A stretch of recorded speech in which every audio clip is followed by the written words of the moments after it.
Ladies and gentlemen, welcome to the Voxology podcast. If you're new, Voxology, Vox means voice in Latin because it's awesome. And ology is the study of something, so the study of voices. And we kind of zero in on the voice of Jesus. We're kind of fans. And it sounds cool, and it makes for good merch. So Voxology podcast, Mike and Tim, we're going on year 9 of this here high quality podcast. Yes, started when we were 10, which is amazing. And today's a big day, guys. We're recording on Friday, April 19th. We record on Fridays, release episodes on Mondays. It's a tight ship.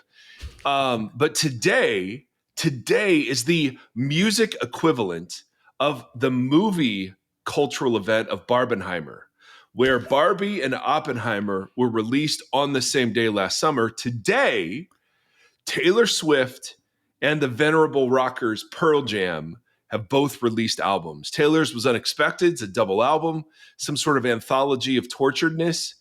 Pearl Jam. Same. Yeah. Exactly. Yes. So choose your flavor. Which one of those is Barbie and which one of those is Oppenheimer? You be the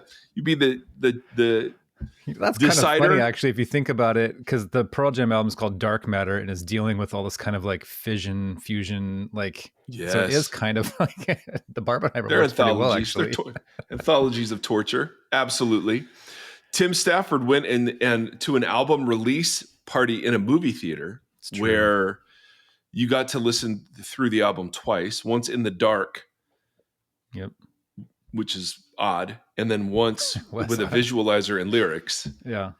It wasn't the best experience. It wasn't. I remember the Chili Peppers for 2 or 3 records ago, they did a theater thing also, but they actually performed live. And then you watch it in the theater, so they just played the album straight through live. And that was kind of cool. Oh, that's cool. Yeah, that seems a little better. Yeah, this was a little weird, but whatever. Yeah, a big day in our house. Big Taylor Swift fans over here, big Pearl Jam fans. I mean, Pearl Jam fans or fan?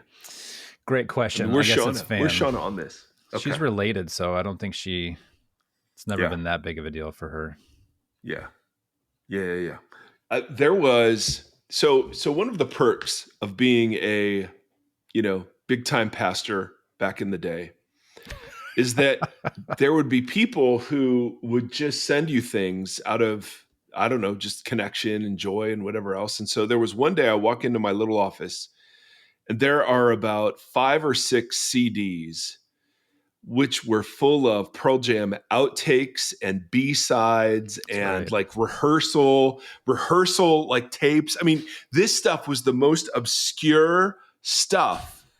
And it's so hard to find. And so I just upload all of this onto my computer. And I'm loving it. And it wasn't until, when was it? Like 2 or 3 years ago that you said it was you. It was you who sent me all of that. Yep. So thank you. There's only certain ways I can show affection. That's one of them. Yes. Our friend Matt Miller used to say that my spiritual gift was making mixtapes. Yeah, I could see that because this stuff. Yeah, this stuff was so obscure. Like literally, here's the first draft of Even Flow, ever. I mean, it's like, what? So anyway, just kudos to my friend Tim. Yeah. And as a token of my appreciation, I'm going to compliment your face. It is exactly what I want. Yes, it's great. Anyway, you said before we started that you had a big question, and this is not about Mark Driscoll and the stripper pole. Oh, it actually does relate to that. Oh, okay. But not about that part in particular. Okay. But now that you brought that up, I'm sure if anyone's on Twitter at all, they saw all the kerfuffle over, what is it called? The Stronger Men's Conference? No idea. Which is just great from the get-go. They roll a tank out on stage and they have it's just a whole it's like watching Idiocracy. I don't know. It looks like an SNL skit. Yeah. This is what Christian, I don't know. Anyway, they had a guy who used to be a stripper and he was doing like a sword swallowing thing. I watched the pastor of the church, his rebuke of Driscoll and stuff, his sermon that was rebuking Driscoll and stuff yesterday. It was interesting. Okay. Anyway, I'm but glad I you was exist. I was telling you before we did this that I am on like a closed Facebook group for Pearl Jam fans, and it's just like such a weird, like angry, bitter group of people that all try to tell each other what is good Pearl Jam, what's not good Pearl Jam. And if you don't fit Sounds like a into that, church. exactly. So if you don't fit into like a certain thing, you just get kind of chastised and ripped apart by other. It's a weird. It's so toxic and strange. And so Yeah. it's just like, man, who gets to define really Mm. what it means to Mm. be a Pearl Jam fan or what a good Pearl Jam song is? Ooh. Because so many people are just angry that they're not 25 and making their first two records anymore, as they're all in their 60s or approaching 60 now. So it's just kind of ludicrous Totally. by design. But then I was watching the stuff with Driscoll and this other guy, and it was like, man, and it's not just that; it's all Christianity in the social sphere is all gatekeeping. This is what it means to be a Christian. You're out. And so it's who gets to define it and why and by what standards and scruples. Because I know we've talked about how our faith has splintered however many hundreds of times over the history of, like, my therapist was asking me something about Calvinism when we were in therapy the other day. And it's just like, started thinking about how many different versions of Christianity there have been. And if you don't fit certain molds or at least check a couple of certain boxes, you're often chastised or ostracized from the group. Yeah. And so it's just like, it's really, so I started thinking about so if you haven't listened to the podcast for a while, we did a big, long thing that I think had some traction with people about being a center set focused and a boundary. So if you're a part of a church that builds certain boundaries that keep some people out and keep other people in versus, you even had a version of it before the center set that was like the well. It was like well and fences, baby. Well and fences. Yeah. And I just started thinking about that within all of this context about how much we try to define who is and who isn't. Because, man, this people on Twitter are like, you are a heretic, you are a heretic, you are. Or Driscoll's thing is like the Jezebel spirit. That was his. It was so ludicrous because he went off on this thing, and then I sent it to somebody just like, what is he up to? And it was that day he talked about a book he was releasing that was dealing with like the Jezebel something, or just Lord. Like, there it is. He just got the best publication or like, you know, whatever publicity for his. Well, he's never been dumb in that way. Nope, he's good at that. Yeah. But the idea of gatekeeping, even as we're talking about what it means to be human and like what is this invitation that we're being offered into full humanity, or I don't know. And then maybe this question is now getting much bigger because now it has to do with salvific ideas. This is what you do. I'm spinning. This is the beauty of Tim Stafford right here. We were talking about how I have a really dry sense of humor and so people often don't know when I'm joking. And Sean and I listened to a lot of Smartless and how that's Jason Bateman. They had Larry David on last week and he made a joke and no one could tell if he was joking or not. Bateman. Oh, I love that. And I was like, am I Jason Bateman? Yeah. I mean, long-winded questions and dry sense of humor that most people don't know if it's a joke or not. I don't think you come across nearly as self-absorbed, which I mean, I hope not. and that's part of his shtick too. But yes, okay. So the question or the topic you want to talk about gatekeeping is gatekeeping around, not around Pearl Jam, but that was an example of that. But just in the church in general, like, as we're setting up this thing about being human and the center set stuff, I want to find ways of encouraging people around how we exist amongst other Christians. So we get tons of emails like, is there a church in my area that falls into X, Y, and Z? We get those questions on Facebook also. Everyone's looking for a group of people they can feel like-minded and comfortable with. And in some ways that's, I'm sure, great. In other ways it's not. So what does that look like as people are, because I feel like our podcast has held a position for people who have deconstructed, to use that term, and are now looking to rebuild on, you know, we just had like 3 emails this morning that were like, thank you for giving me the words for this, or helping me to let go of this thing and embrace a fuller blah, blah, blah, which is wonderful. I feel like that's a great a great so kudos encouraging. email. But Yeah. how do we help encourage people more in that, where we're not teaching them to build up new walls? Right. Exactly. Yeah. Boy, there are about 8,000 different topics. Um, I mean, and I don't know. I mean, this is our project together, right? Because one of the things we've talked about a lot is it's not just the issue isn't having convictions or it's how those are held and how they're expressed. Are they held and expressed in ways that promote humility and curiosity and conversation and listening and hospitality? Or are they held and promoted in ways that shut all of that down, and lead to the boundary keeping? And obviously boundaries aren't necessarily bad things. Every group will have them. It's just how they're used. Right. And so when boundaries in religious terms are used to shame and guilt, and they play on fear, and they're used to exclude, then they become, they become the enemies or an expression of the powers even within the church, right? Yeah. And so that whole center set conversation was great because Jesus, of course, walks around with some significant clarity as to who he is and what he's looking for. Repent, the kingdom of heaven is at hand. But yet the way he embodied, taught, and invited people into that opened up. I mean, all of Jesus, the entire ministry of Jesus was designed to make God more accessible and the knowledge of God more available to greater and greater numbers of people. And because there was so much confusion around him, he would often act in like parables, which separated the those that were proud from those that were really listening, or he would engage in prophetic acts that seemed at odds with the cultural expectations of Messiah. But by and large, what Jesus was doing and what his opponents accused him of is making the kingdom wide open for any, regardless of social standing or prior religious commitment, to enter in. So part of what gatekeeping, and the beautiful thing about gatekeeping, is it provides clarity, right? That's the great gift. And for those inside, it provides security. Right. Right.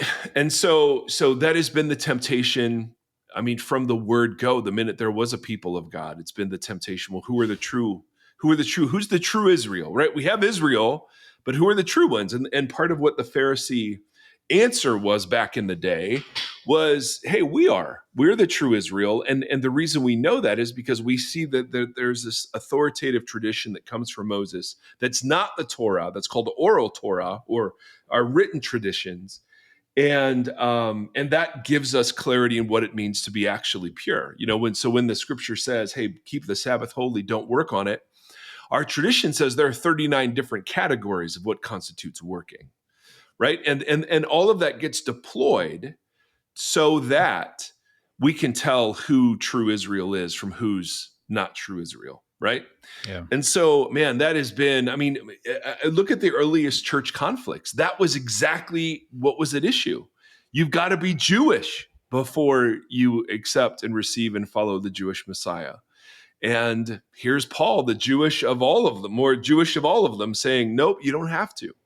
So it's a universal temptation. What's interesting about Jesus is that Jesus, the way he gate kept, was on a much different basis. It seems, and he repeats this, and then the scriptures repeat this about him, that he gives grace to the humble and he opposes the proud. And so those who came in with self-righteousness, whether it was through knowledge or riches, some sense of superiority, those people found Jesus difficult. The people that came in from low social standing, from no religious expertise, those who were, in his words, meek or poor or peacemaking, those people found him to be everything and more that they could have ever hoped Messiah to have been. Does that make sense? Totally. So Jesus gate kept too, but it was interesting. It wasn't so much a doctrinal gatekeeping or a behavioral gatekeeping. it was almost a self-estimation, a gatekeeping. Do you know what I But you mean? would Like, assume, yeah, well, you would assume that posture doesn't have you center focused anyways, right? So yes. I just think but I guess what I get nervous about, so I'll just use myself as the example, but I see this a lot where it's like we hate the boundaries that the church is building and who it's keeping out, and so we go and build new ones. You know what I mean? It's like, Right. so it's like, how do we continue to posture ourselves like that, where we're not being proud in a new way? Like, I've been Right. working really hard on, like, this season is a season of where I'm trying to really live into the love your enemies and not have prejudices and all this kind of stuff. And it's, when I was thinking about all this debacle with Driscoll, or if I'm watching anything going on politically, it's like, it can be a challenge to really try to have compassion for your enemies and to not to feel the poison of kind of hate or vitriol or disgust or whatever kind of percolate in your system, to actually, like, not support things that are wrong, but not to hate and to try to ostracize and to be invitational and to try to be conversational with people that you just would previously in life have loathed. It's a really hard practice, but when you see the stuff that's going on in the world, in the church or in politics, you're just like, the love your enemy just, I feel like it's like on a loudspeaker. Like, it's just like, Yeah. hey, take a breath, Yeah. slow down. This can still be constructive and without it being combative or whatever. And I really just see that kind of being played out, or not being played out, but the necessity of it everywhere right now. So it relates to the gatekeeping, but I just like, we just compartmentalize and push out anyone we can, instead of just being like you said, that the kingdom is wide open. How can we share that, show that, and live it, and invite into it, and blah, blah, blah.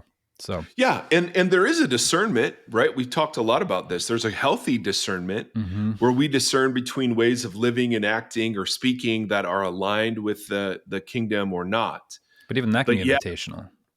Absolutely. But the condemning judgment of others into sheep, goats, lost, saved. I see myself doing it every day. Absolutely. And I love drawing boundaries around the boundary drawers. Right. Totally. And that's the killer, right? I mean, that's the Pharisee trap is, when the Pharisee stands before God at the temple and says, I thank you that I'm not like them. Who's the them for me? Yeah, and absolutely.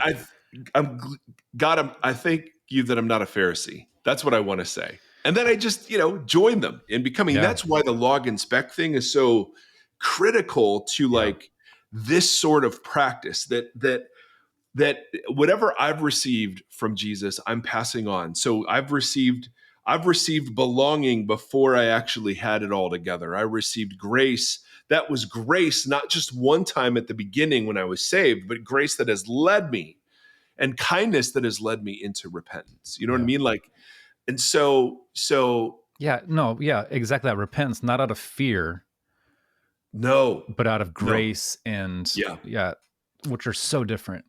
So different. We're going to actually talk. So we're going to talk today.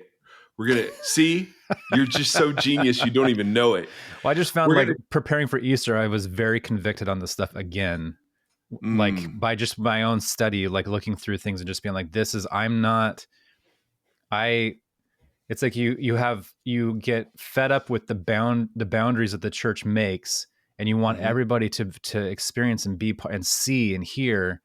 But then I want to build up the walls to keep out the people that were building the first walls, because they make it uncomfortable for other people that are. And there is, I mean, I don't want to rule that out entirely. But I think it's how or why you do it.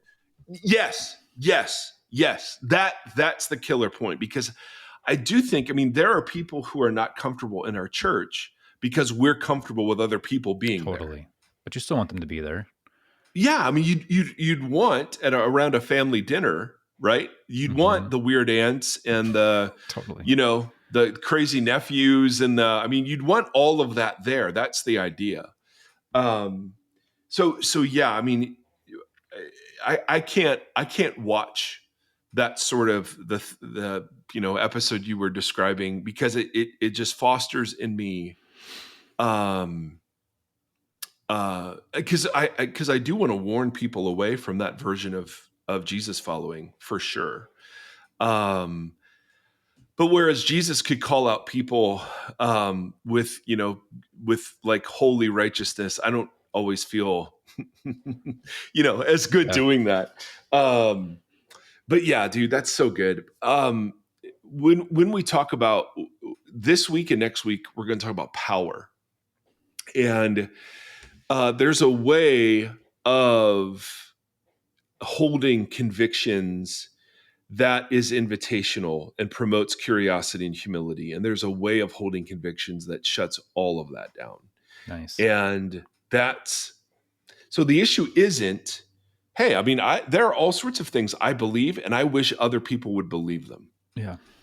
But evangelism can be a power over move. 100%.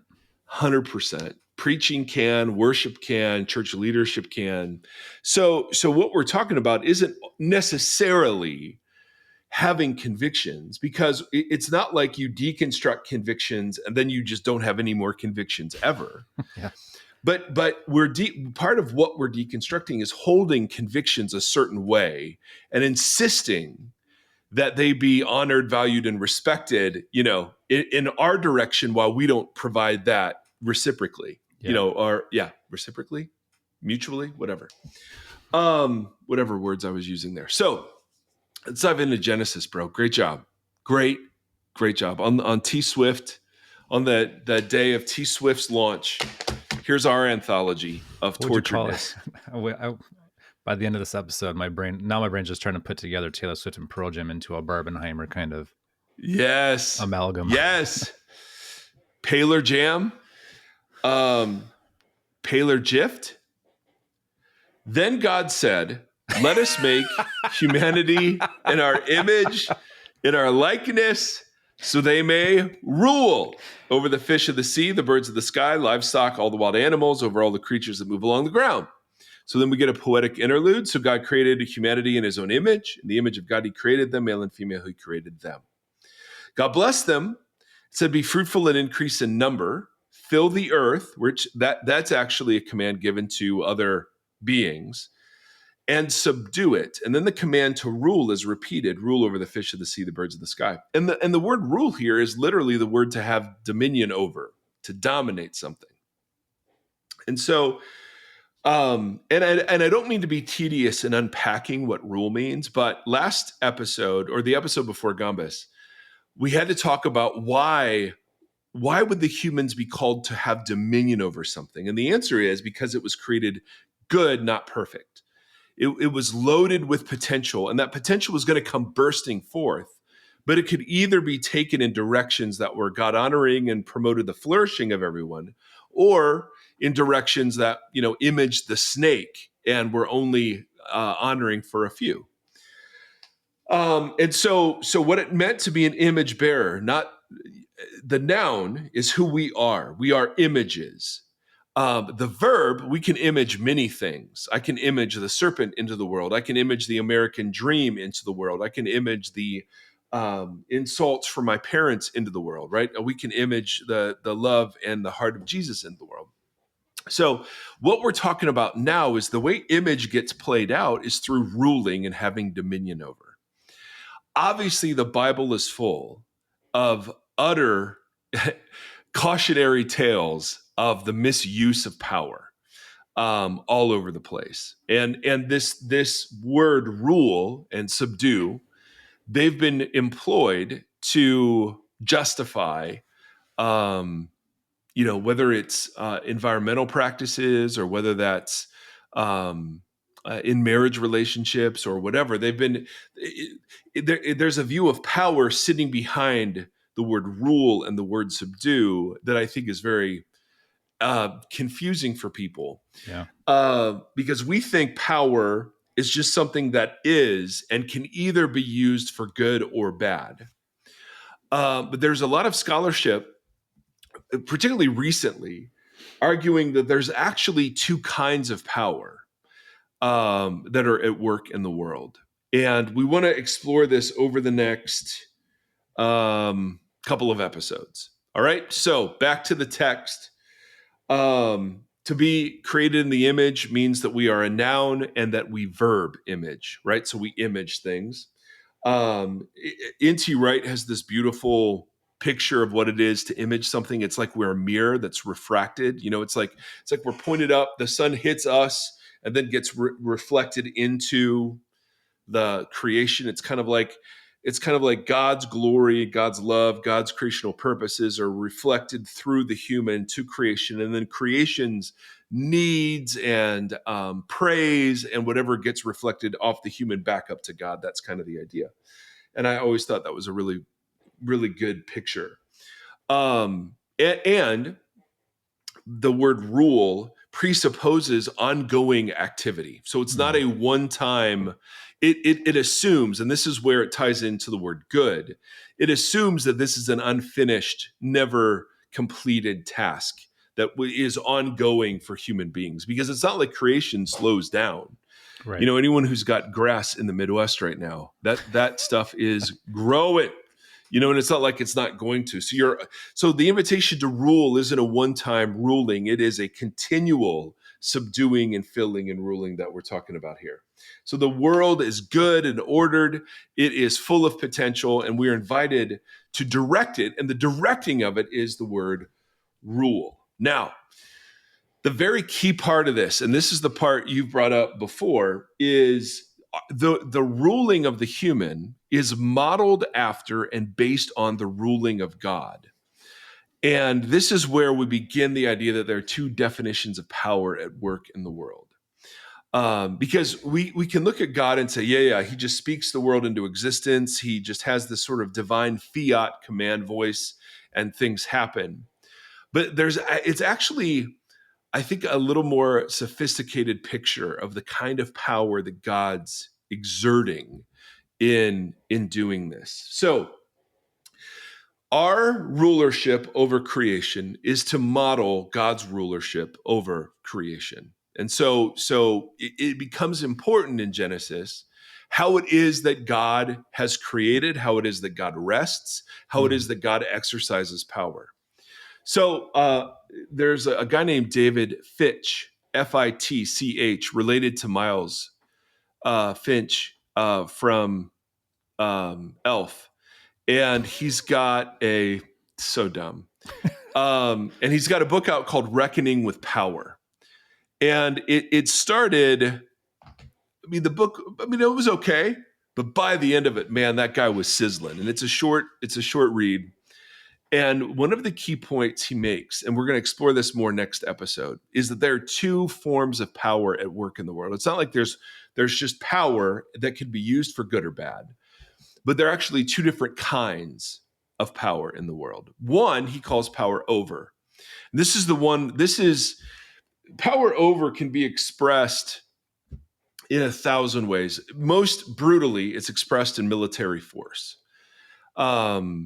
Or physical violence. It's literally, power is the ability I have to get something done despite resistance.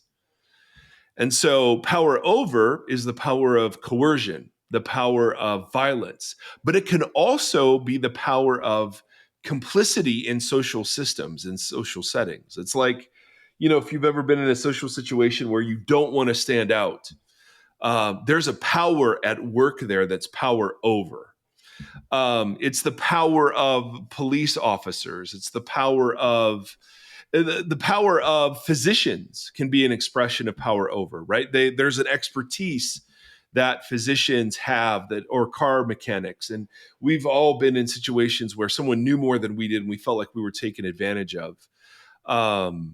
That's an expression of power over. So power over is the predominant standard account of what power is, that we do something that maybe we want to do or we don't want to do, but we do it because there's something over us, either compelling our action or wooing our compliance towards something. So that can be social pressure. That can be, I don't know. It's the reason we don't go out running around, streaking, unless you're with Hank the Tank. there's social pressure there. Does that make sense? Yeah. So power over is not just coercive power, but it can be power of institutional life. It can be power of tradition. This is the way we've always done it. It can be the power of expertise. I know something, you don't know something, and so you come to me and I tell you to do this. Is it also, when you think about like the Western powers, or you used military as an example, but people who have established themselves as a power, even without exerting force, but just having enough to say, hey, we're bigger than you. And so we just exist it's like a psychological power over. Absolutely. Yeah, we would even call that privilege in some circles, right? Yeah. Where I'm not aware in certain social settings that being a tall, very handsome, white, heterosexual male, and 4 of those are true. I'll let you decide which one isn't. That there's a power there that I'm not even aware of. Mm-hmm. Do you know what I mean? I'm painfully And so one of the aware interesting thing, we'll talk about this next episode, Fitch gets into the idea that a lot of people argue that we should be using privilege for to dismantle the idea of privilege. And he's like, that's yet another expression of power over. And so it's a really interesting take. We're going to explore it most, but for now, I want to look at the kind of power God is using. Mm-hmm. And so it looks like this is just power over. God says it, and then it happens. Fitch and others, Greg Boyd has done some great work on this too, Andy Crouch has, Fitch talks about another kind of power, and he calls it power with. Boyd calls it power under. And it's the idea of mutual submission. It's the idea of reciprocity in relationships. It's the idea of confession and repentance. It's the idea of shared humility.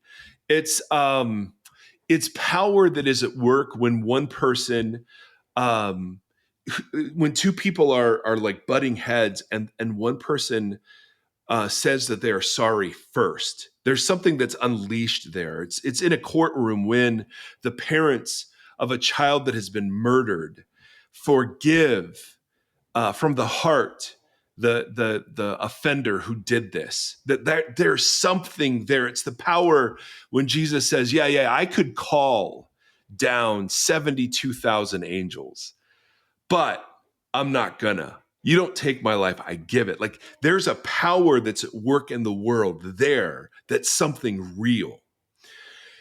And so I like the idea of power. I like actually both the idea of power over versus power under, or to use Fitch's term, power with. And this is what I see God employing here in Genesis 1. And there are a couple examples that I want to point to say, I think what God is doing is he's offering power with, and power with looks a certain way. Yeah. So power with is invitational. It's not coercive. And we talked just briefly in, weeks ago, a podcast about the jussives. A jussive is when a command that's given in an invitational form. So if I were to say, let us feast, that's a jussive. Instead of, hey, slaves, bring the food out. A jussive is a command given with an invitation. So let there be light is a jussive. Let us make humanity in our image is a jussive. It's a way of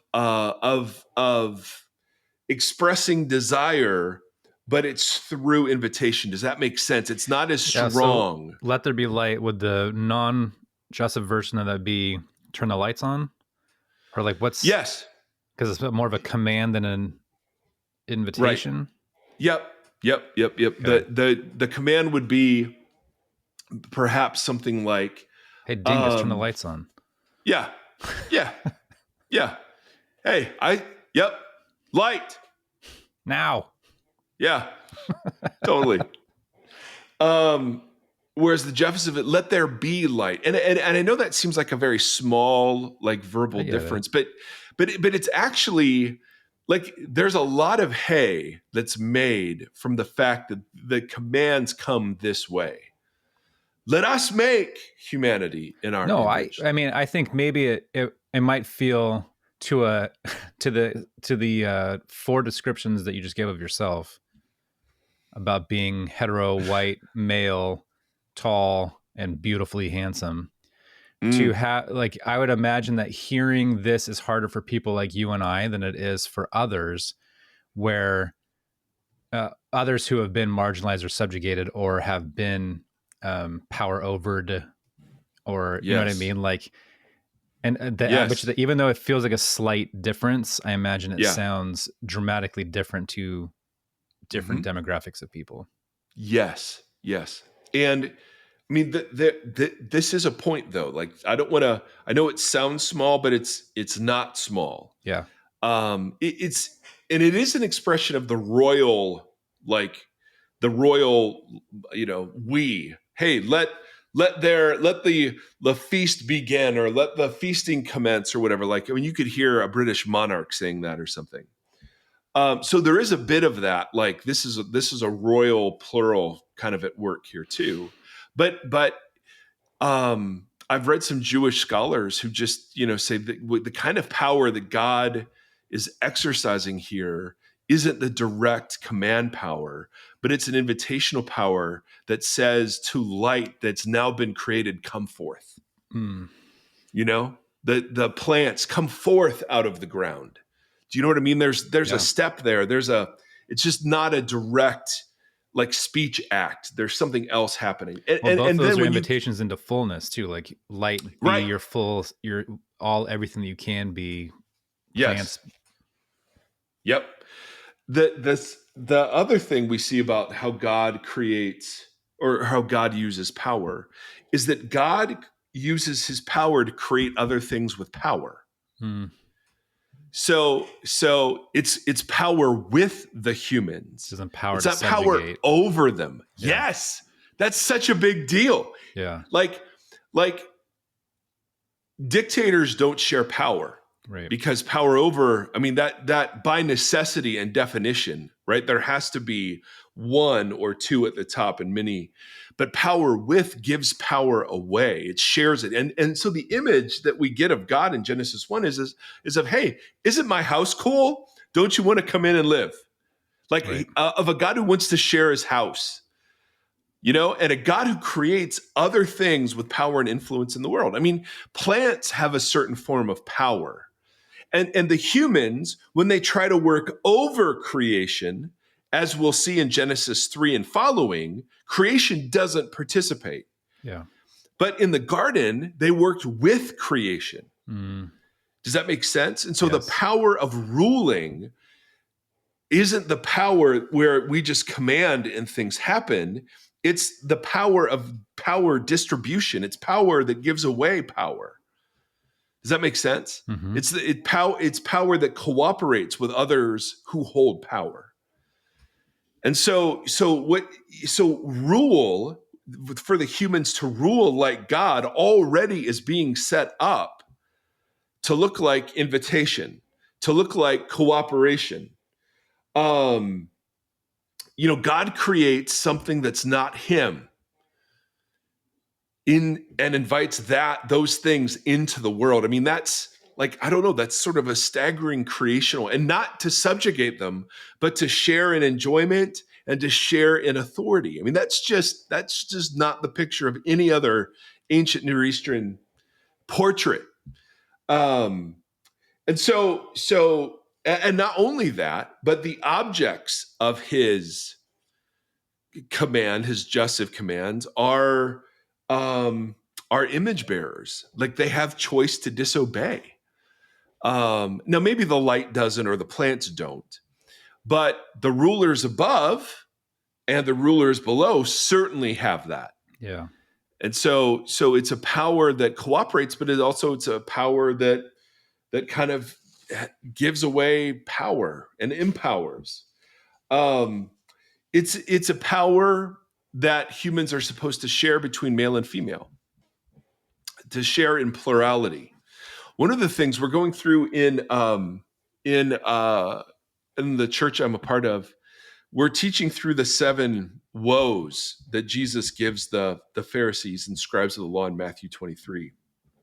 And one of the, he speaks like an Old Testament prophet most clearly in those woes as he's denouncing Israel's so-called religious leaders. And the fact that the Pharisees were so highly regarded makes this, makes it the gut punch of all gut punches. But one of the things that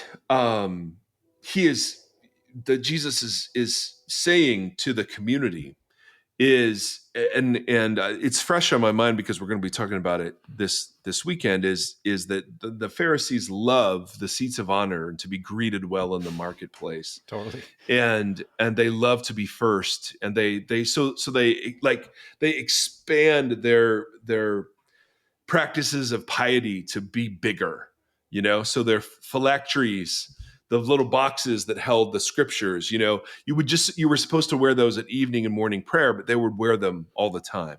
Right. Or the tassels, they would make extra long tassels or whatever. And part of the point we're going to make to our community is, listen, you don't trust individuals, trust communities. Yeah. Right. So you can't, what do we do about Christian celebrities and pastors who are failing? Well, don't trust people. That's there. Nobody. If we've learned anything, don't trust individuals.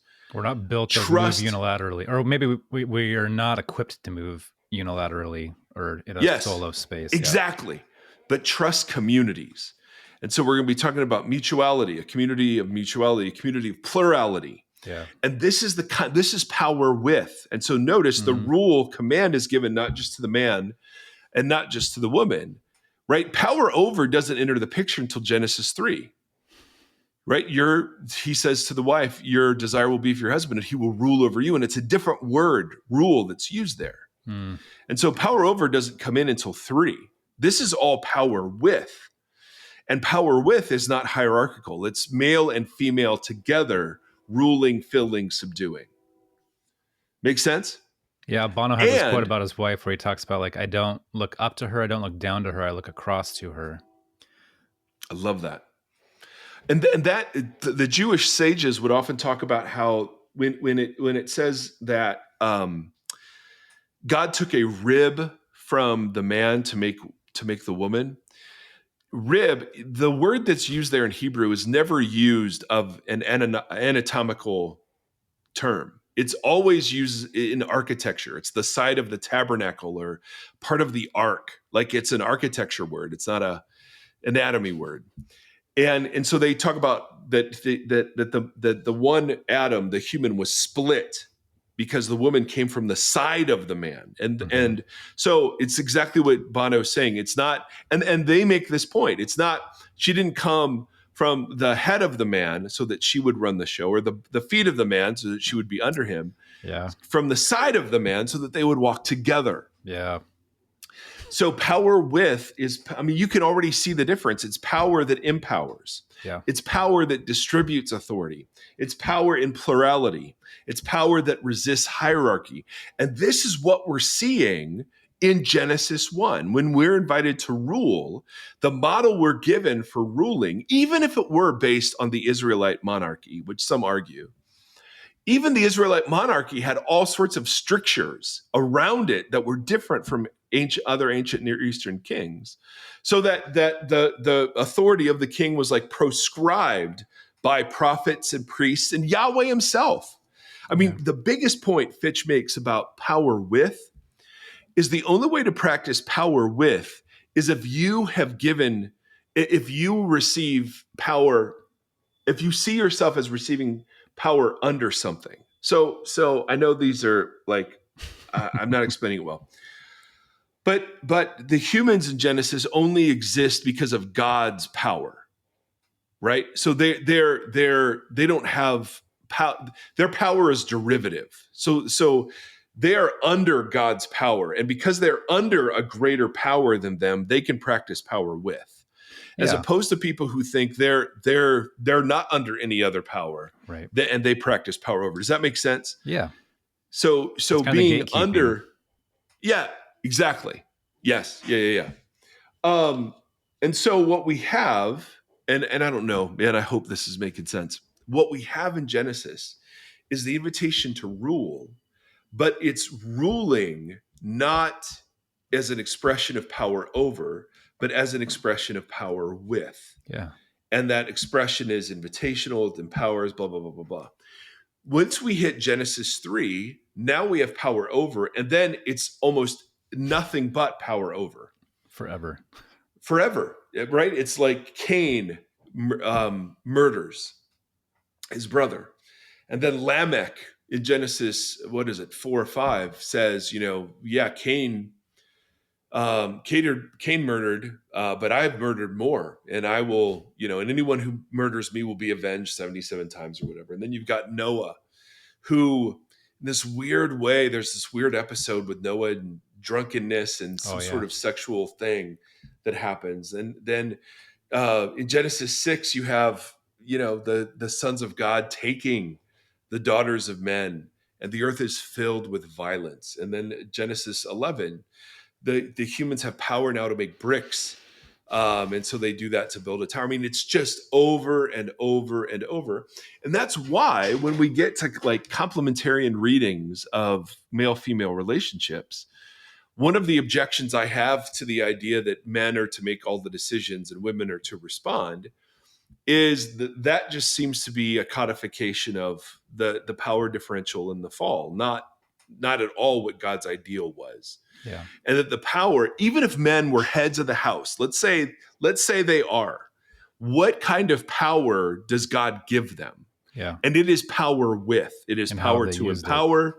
Huh? And how have they used it? Well, I mean, yes. But I mean, even if you buy that man is head of the wife, the way Christ is head of the church, and then the description is, and Jesus gave himself up for her. Yeah, totally. Right. So it's power with, it's not power over ever. So even if you do buy the headship thing, the kind of power being used here isn't at all power over. Yeah. Now, implications of this little rule part in Genesis. All right. Just a couple of things, and then we'll call it an episode. Number one, and this, I mean, this is obvious, although it wasn't obvious to me early in my Christian life, but like environmental stewardship is actually a way that we bear the image of God. Mm-hmm. And so litter becomes an issue, a spiritual issue. Hurting animals becomes an issue. Caring about things like global warming becomes an issue. And again, these aren't, I mean, if people hear this politically, that just goes to show how much we've been discipled by our politics. But you can't read Genesis 1 and hear rule and subdue and think in any way, shape, or form that means strip mine or pillage or, hey, it's all going to burn, so let's use it up before we go. Yeah. That's not the biblical story. The earth is renewed. It's not scratched and redone. It's like it's renewed. There are things on the earth that will carry forward in new creation. And so I just want to take a moment in Genesis 1. And I know for a lot of us, this is no duh. This is one of the ways culture has really led the church into its goodness. Even if it's a no duh, this is stuff that I'll speak for myself. I need to be reminded on continually because where I grew up or how I've understood the world or how the world has been told to me to be understood is built in a power over structure.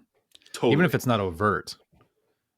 Right. It's all those things. Right. So, but there's something in us when like there's an oil rig spill and we're seeing animals wash up on shore. There's something in us that's an image bearing thing that says that's not okay. That's not okay. That's the reason when people beat their dogs, like there's something in us that goes, no, that's really wrong. Or we find out a serial killer started by torturing animals. It's like, no, there's something here. Mm-hmm. And it's sad to me that it's become politicized so that, we're not open just to the plain meaning of the text, which is, hey, what it means to image God well is to really take care of this. And to use it for, like, creation itself is to flourish under the rulership of the humans. Yeah. Because we're supposed to be cooperating with it. Mm-hmm. It's like we're supposed to go with the grain of creation towards fruitfulness and flourishing, rather than against the grain of creation, where we're, subjecting it to all sorts of exploitation for our and own it good. does it for us in its own weird way. This will sound dumb, but like just cleaning the air and giving us oxygen. Or I saw something yesterday that was like, just like when you feel like the world is out of control, go sit on a rock and look at a river. Yeah. And just like it feeds your soul, it feeds you There's back. something there. That's why my therapist is always like, get outside.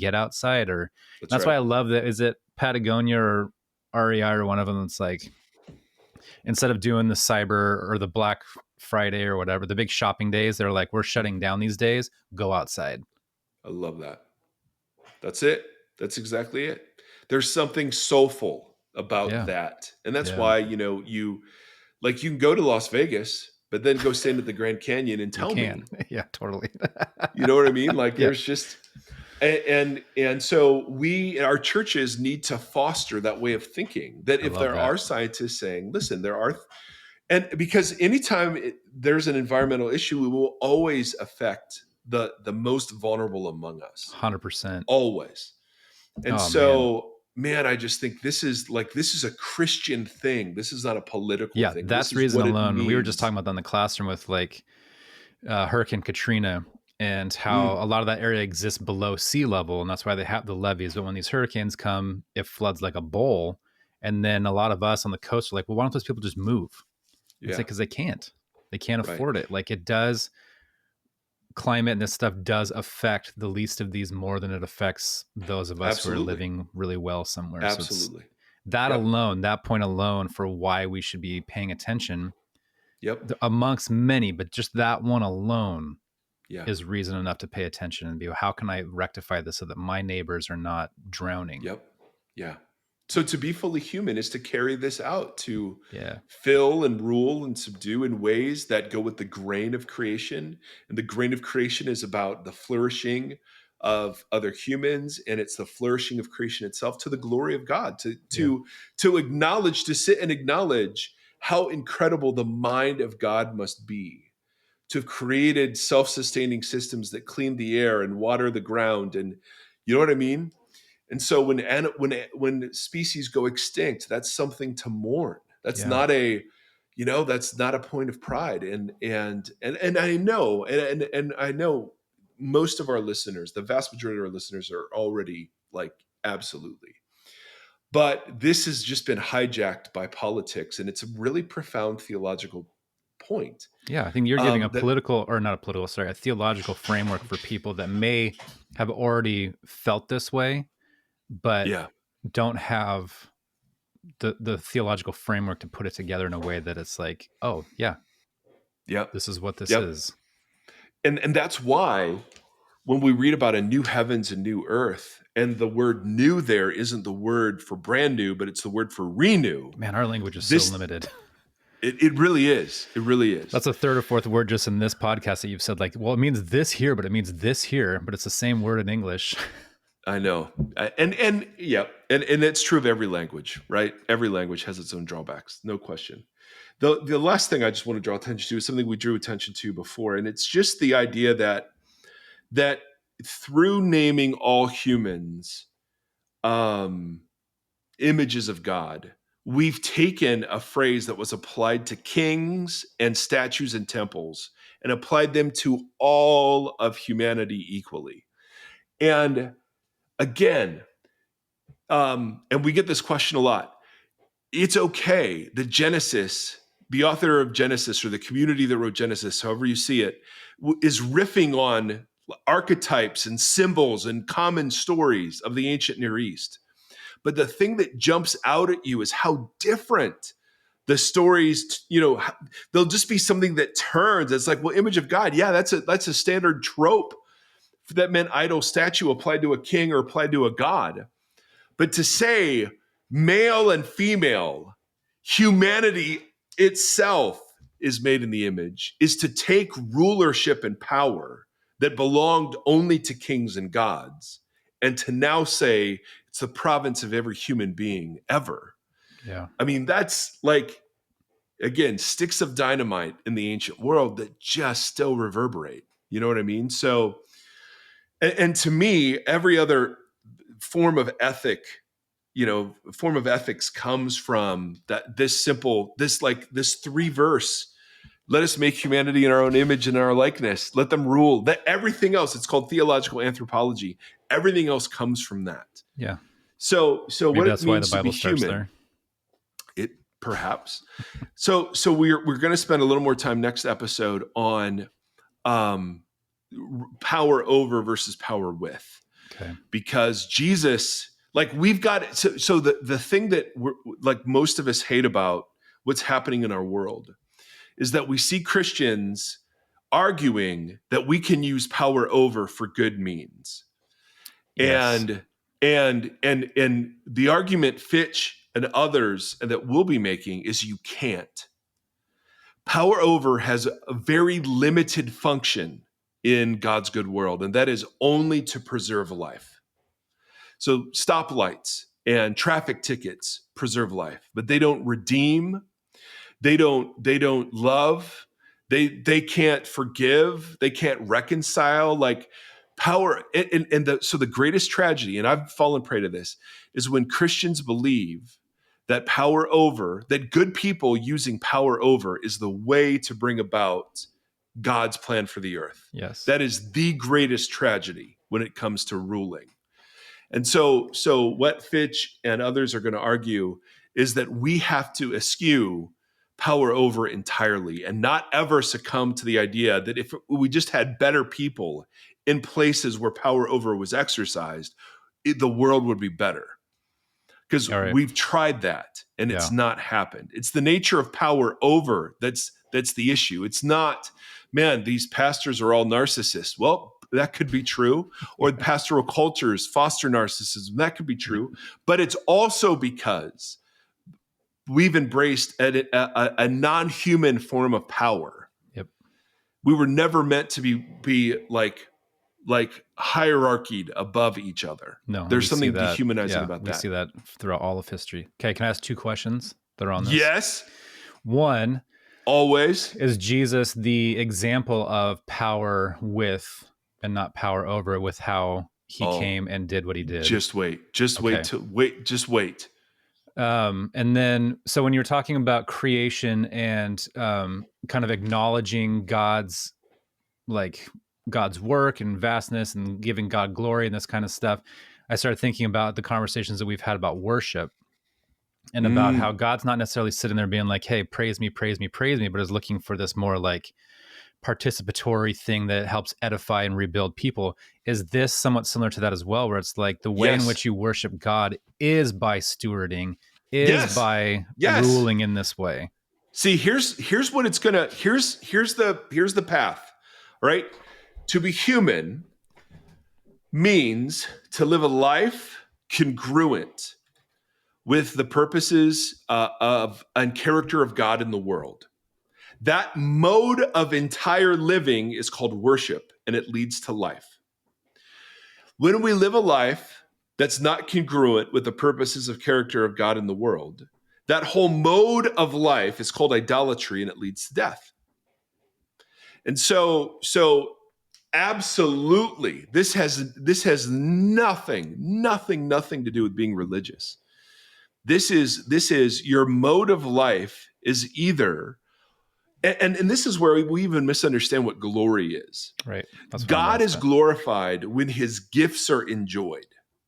It's not, hey guys, I have to acknowledge that I'm a worm and God that you're great, as if he's some cosmic narcissist. Not at all. That's not what giving God glory is. Yeah. Giving God glory is when human beings function well in the world and image the character and goodness of God into the world so that the world and other people benefit. That's the glory of God. Yeah. Right. That's what I wanted. That's what I was trying to provoke. You got it. Well done, provoker. I do think we have a very distorted, obviously, of so many things. But when you said that, I was like, I think people hear glory, and then they're trying to figure out, how do I give glory to God? Yeah, we've only been given a few ways that we understand how to do that, and this is speaking to something else. That's it. Me living in full humanity is the glory of God. Yeah. And now again, you can hear that as very humanistic. Like, oh yeah, I'm just enjoying what I'm enjoying and doing my thing. And that's no.